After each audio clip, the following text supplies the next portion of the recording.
So bakit po kinakailangan ng mga estudyante mag-shoulder ng electric pan ng bawat classroom? Sir. Yes, opo, sir. Rules. Yusek Escobedo. Yes, VP, go ahead. Yes, Madam Chair, Your Honor, we take note of your advice. You don't answer, you don't sign department orders. Thank you. But Your Honor, they must answer these questions because itong question ko po, galing po ito sa mga magulang mag-aaral. Kung hindi niyo ako pagsasalitain dito, then, At pinagsasalita naman po kayo. hindi kasi sinasabi, wag daw sagutin. Paano kayo makatulong na senator na kayo ngayon? Pwede po kayong gumawa ng batas na ipagbawal po ang voluntary contribution sa mga PTAs. I would like to put on record my manifestation of support for the budget of DepEd as a courtesy to our Vice President, Sara Duterte. However, I have some few questions and suggestions na kailangan ko pong erase kasi if I don't do that, I'll be remiss of my duty as a senator na nilapitan na maraming mga magulang na mag-aaral sa public elementary and high school para ilabas yung kanilang mga hinaing na karamihan sa mga magulang na ito ay mga may hirap. Tricycle driver, jeepney driver, kasambahay, security guard, vendor, factory worker, pahinante, etc. At karamihan sa kanilang mga hinaing ay pare-pareho lang ang sinasabi. Malaki po ang budget ng DepEd pagdating sa MOOE, 48 billion pesos a year. And yet, every single day, nakakatanggap po ako ng reklamo mula sa mga magulang na mga mahirap natin mag-aaral para sa kontribusyon. At ang eskwelahan ay nagsasabi, through the PTA, Parents Teacher Association, in the guise of voluntary contribution, when in fact it is a required contribution, mandatory contribution para sa chalks, floor wax, pintura, varnish, TV repairs, electric fan, test tube, and laboratory materials.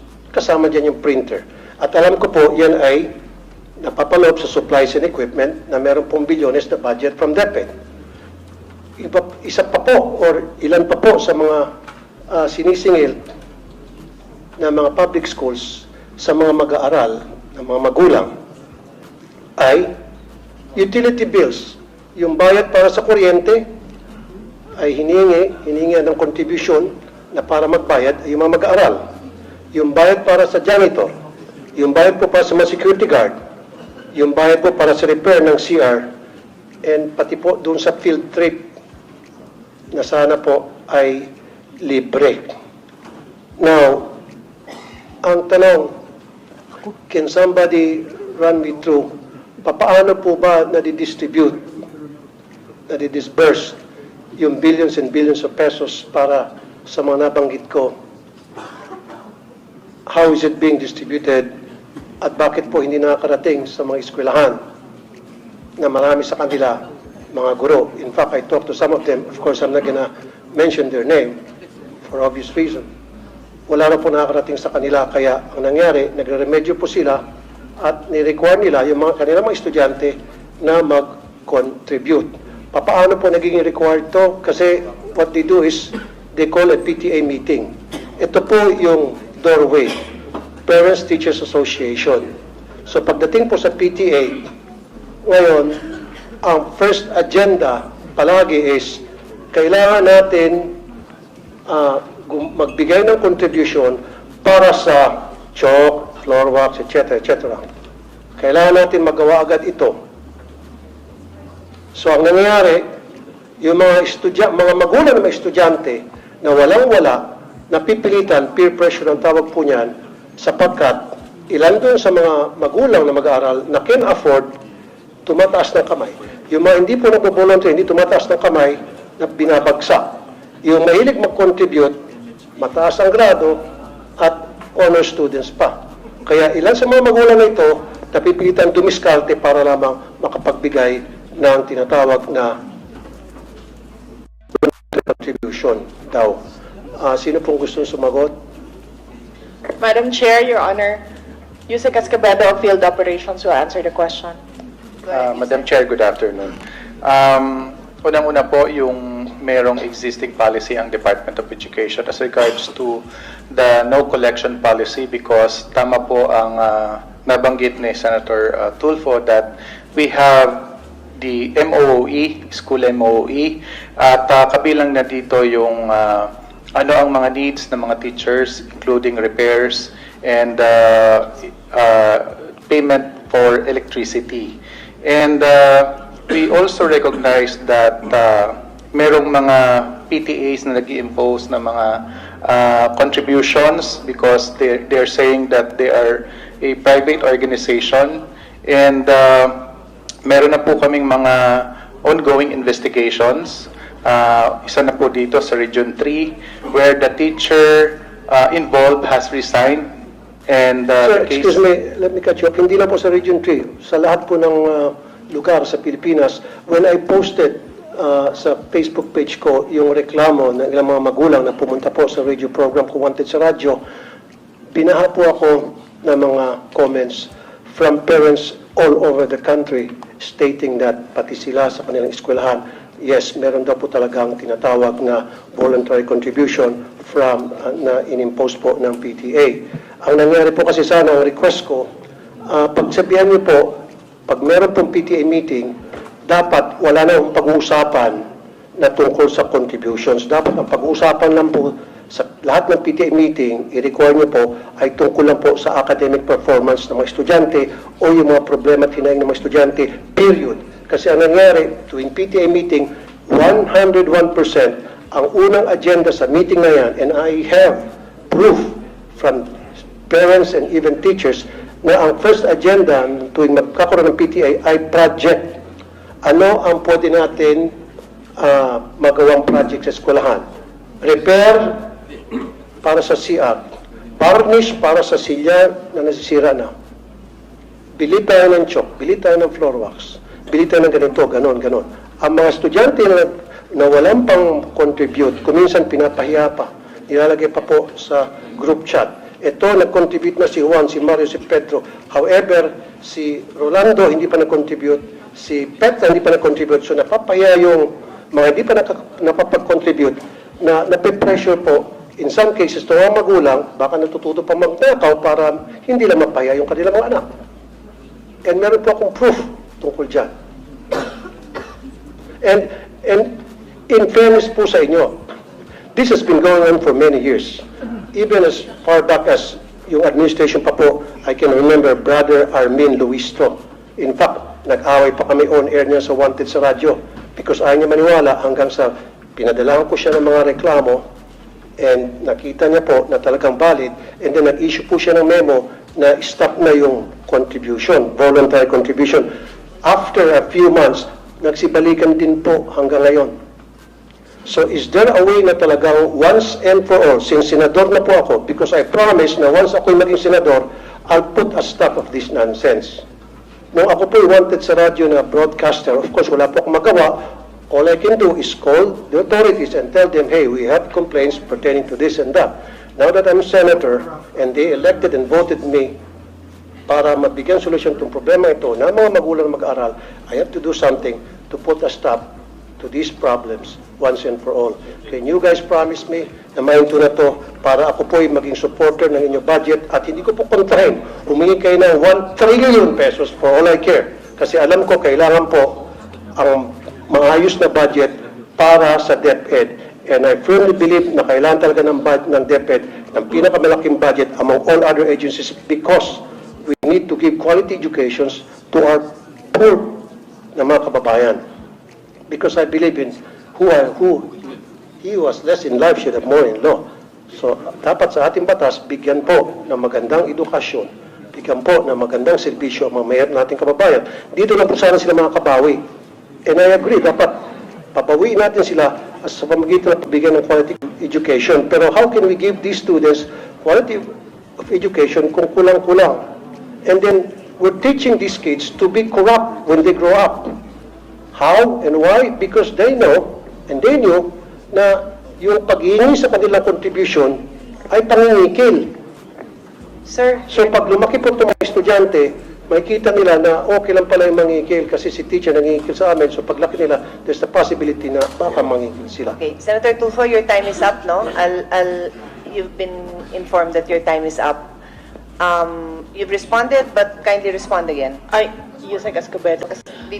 Madam Chair, Your Honor, number one, you asked the question on how you can help. Paano kayo makatulong na senator na kayo ngayon? Pwede po kayong gumawa ng batas na ipagbawal po ang voluntary contribution sa mga PTAs. And then, pwede po nating i-implement yan. May penalties po yung teacher or parent na mag-insist na merong voluntary contribution. Ang mga PTA po, just like all the other associations, are guided by the majority. Kung ano po yung nadedesisyonan ng majority doon sa kanilang association, yun po yung nasusunod. Now, it is a voluntary contribution. Ibig sabihin, hindi po pinipilit yung mga estudyante o yung mga magulang na mag-contribute kung yun man ang nadesisyonan na project ng PTA. Marami po tayong mga stakeholders na iba-iba po yung projects nila sa ating mga paaralan. Hindi lang po mga PTA, but we have NGOs, we have private sector donors who partner with our public schools sa mga specific na projects nila in certain schools. Ganito po din yung ating mga PTA. Pinag-iisipan po ng teachers and ng parents kung paano sila makatulong sa eskwelahan para sa pag-aaral ng mga bata. But then again, as I said, these are voluntary contributions. Pwede po nating ipagbawal, gagawa po tayo ng batas para po merong penalty. Madam Chair, pwedeng konti na lamang. Wala pong kapangyarihan na para ipatigil yan. Pero however, meron pong kapangyarihan ng DepEd na para ipatigil po yung tinatawag na voluntary contributions sa PTA. Now, doon sa questions ko, hindi pa ito nasasagot. Pwede ba pakisabi sa akin paano po na-disburse yung pong MOE, especially doon sa mga chalks, sa mga electric funds. Electric funds palagi every year yan, talamak na talamak. Janitorial, security, repair, CR, varnish. Paano po na-distribute from DepEd hanggang sa pagdating sa eskwelahan? Paano nakakarating po yung mga MOE, sir? Meron po tayong listahan kung saan po pwedeng gamitin yung school MOE. At yung sinasabi niyo pong chalk allowance, meron pong cash allowance ang mga teachers. At ito ay taon-taon na ibinibigay sa mga teachers. Kaya hindi po tama na mag-demand ang PTA na magsusolicit ng contribution from the members of the PTA para mabigyan ng chalk allowance ang mga teachers because meron ngang panukala sa both chambers of Congress na i-increase yung cash allowance to 10,000. Good. Kasi katulad yan, aside from chalk, floor wax, pintura, varnish, alam ko kasi sa LGU, meron po atang allocated na 1% from the real property tax ata. Na SAF po. SAF, para sa maintenance ng school. Opo. So doon po pwedeng kumuha kayo ng dagdag budget. Wag lang ho sana humingi sa mga estudyante. Kasi nga talaga sir, every single year, palagi pong kasama doon sa paghingi ng contribution ng electric fund. So bakit po kinakailangan ang mga estudyante mag-shoulder ng electric fund ng bawat classroom? Sir. Yes, opo sir. Magkakaroon po kami ng, maglalabas kami ng memorandum and directive to all our schools. Yusek Escobedo.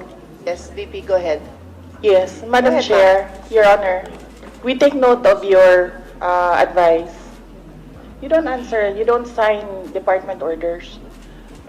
We take note of your comments, Your Honor. Thank you, but Your Honor, they must answer these questions because itong question ko po, galing po to sa mga magulang na mag-aaral. Kasi po, I told them na hayaan nyo pagdating doon sa hearing, sa budget, i-raise ko to. Kung Yes. hindi nyo ako pagsasalitain dito, then, Pinagsasalita naman po kayo. hindi kasi sinasabi, wag daw sagutin. Hindi, the VP would like to be the one to answer the Okay, question. thank you. That's my understanding. No, I'm just Thank you, moderating Madam. for everybody. Like I said, The VP wanted to answer instead of her USEC. Like I said, supporter po ako. Hindi ko po questioning yung budget. Ayaw ko pong bawasan. In fact, I'd like to put it in the record. Kung dadagdagan pa yung budget ng DepEd, I will support. Kaya lang, kailangan ko lang po ng mga kasagutan sa ilang katanungan ng mga magulang na mag-aaral. I don't have anything against In fact, Yeah. confidential fund na marami nagka-question, I don't give a heck about that.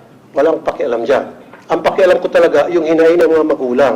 Yun lang po talaga. So, paki-answer lang po. Kung sino sana gusto If I mag-answer. may, Senator Raffy, the Secretary took the floor earlier and responded that ang suggestion po niya, and correct me if I'm wrong, my understanding from the Secretary is that she said, what you could do, because you were asking what you could do now that you're a senator, is to pass a law that would prevent that. Because as far as DepEd is concerned, they have already issued the memorandums that prohibit contributions. Pero yung gustong gawin ng PTA, ng parents, my understanding is that's out of your hands. No, that's out of your hands what the PTA would like to do. Although, I think maybe an assurance that hindi nyo naman ini-encourage talaga yon, di ba? It's not encouraged, you cannot, they do not mandate it, they follow that. That's my understanding. Madam Chair, okay, ano kaya tuwing magkaroon ng PTA meeting, nandoon po yung taga-DepEd para i-monitor yung proceedings ng meeting, para pagsabihin ng DepEd, hey, meron na kami memo dyan na bawal ang pag-uusapan ng project, umayos-ayos kayo, ang pag-uusapan nyo lang academic Sure. performance ng estudyante. Is that fair enough? PTA ho means parent-teacher, so may teacher ho na present doon. Yes, may And- teachers na present. At Yun principal ako. pa kuminsan. Kaya nga, sinasabi ko lamang po, meron dapat nagmamonitor kasi hindi po nasusunod. Kuminsan, like I said, yung kay Armin Luis to noon, nasunod yun for ilang months. After several months, bumalik ulit. Kaya ang suggestion ko ngayon, pag may PTA meeting, meron pong taga-DepEd na nagmamonitor ng meeting nila to make sure na nasusunod kung anong nakalagay sa Baka sir, memorandum order. you could give them the specific complaints that you received so that they can particularly go to those schools and find out if there were any violations and find out if there was conduct unbecoming of a parent, of a teacher that should be addressed. Ang reklamo nga po, Madam Chair, ay yung pong sinasabing voluntary contribution na inaamin na nga po ng DepEd na mali talaga. Tulad po na ulitin ko, chalk, floor wax, pintura, varnish, TV, electric fan, test tube, printer, utility bills, janitorial, security guard, repair ng CR. Ito po ay mga reklamo and documented po ito. And I have documents to support this. And in fact, some of the teachers also told me na talaga nangyari po yan, Mr. Senator, wala kami magawa kasi hindi po nakakarating sa amin yung budget.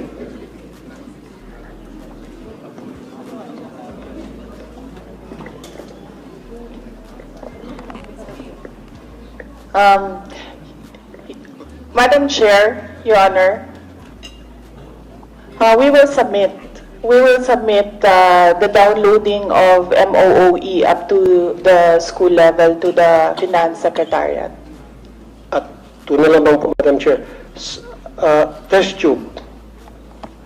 Hinihingan din po, kasama rin po yung Pwede test bang tube. submit natin? Kasi sir, I've reminded everyone who's Last na beyond naman their po, Madam time. Chair. Last na naman. Sige. Test tube. Alam ko, meron natin 500 billion na budget of the test tube. Parang every year, bilyones ang nahalap para sa test tube. Kasi marami rin po ako mga magulang nagreklamo, pinapakontribute para sa test tube, laboratory test tubes. Ano ho yun, sir? Kasi I Test handle the tubes. budget, so Test tubes I can po. Yung I can test tube attest. po para sa mga I have laboratory. not seen 500 billion for test Or at tubes. least, yun po ang pagkakaalam ko. Yun pong... Ay, wala akong 500 billion. Ako na ho magsasabi. Okay. So anyway, bakit po yung sa test tubes? Sige na lang po. Bakit po test tubes paulit-ulit po? Every year, hiningan po ng contribution ng estudyante. Pwede ba pa-stop na natin yun? Yun lang po. So stop na po natin. In short, lahat po ng contribution para sa maintenance ng school, ang pakiusap po ng mga magulang through me, stop na po natin yan. Pag na-stop niyo po yan, I promise you I'll support your budget every single year and you will not gonna hear anything from me. That's a commitment. That's a promise. Ito ay alang-alang sa mga magulang na mga lumapit sa akin. Madam Chair, Your Honor, we take note of the advice of the Honorable